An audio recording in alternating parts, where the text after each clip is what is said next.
Welcome back to the Bluffton News. Daniella Stonefield is here with our business report, as she always is, and we're going to jump right into the Beaufort Comprehensive Plan. It's that time of the decade when it's going to get a refresh. Tell us about it.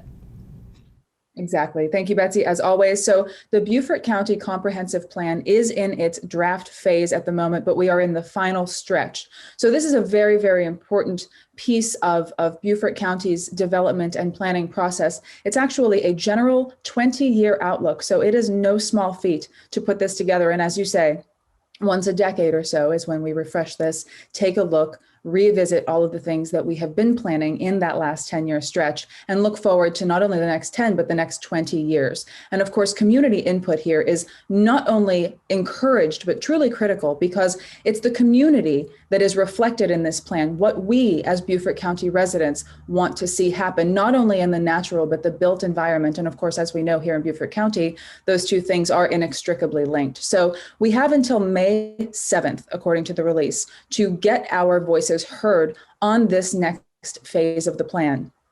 If you visit envisionbeaufortcounty.com, that's envisionbeaufortcounty.com, you can go and read not only the plan, but the playbook and the action items that are expected to be seen there and get your voice heard. But again, you have until May 7th to be part of that process. So I would strongly encourage all of our viewers who are Beaufort County residents to get on there, read that plan, know what's happening in our beautiful area, and get your voice heard if you have an opinion on the matter. Absolutely. And of course, we all love to give our opinion, so why not head there and do it when they are actually asking for it? So let's talk a little bit about the Greater Bluffton Chamber. They have an event coming up that's pretty important. What is that? And they do indeed. So speaking of annual or such events, the Greater Bluffton Chamber of Commerce annual meeting is coming up. Now, that's something that's very, very important, specifically for chamber members.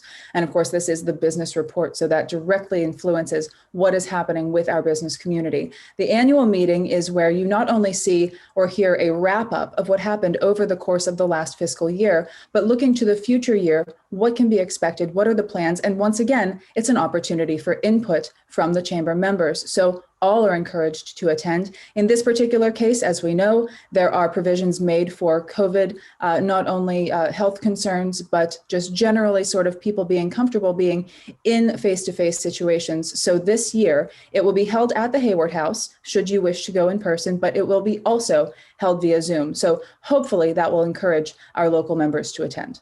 Well, and as you said, I mean, gosh, so much has gone on this last year. It probably is really important for our businesses to attend that. So excellent information. And I think we have a couple other things you want us to make sure we have on our calendars. Very, very quickly, yes, indeed. So the Don Ryan Center is holding an event called They Aced It, which is Strategies for Successful Family Businesses. It's our local family that owns the local ACE here in Bluffton, and they will be giving you some of their tried and true tips for succeeding in family business. That will be Wednesday on the 12th, May 12th, from 8 to 9 a.m. Mark your calendar there. Also on May 6th, there are two wonderful events coming up. The Hilton Head Bluffton Chamber is holding a coffee chat. That will be via Zoom, of course, and that is 9:30 to 10:30 a.m. And then SCORE is also holding an event that day. That is for enhancing social engagement.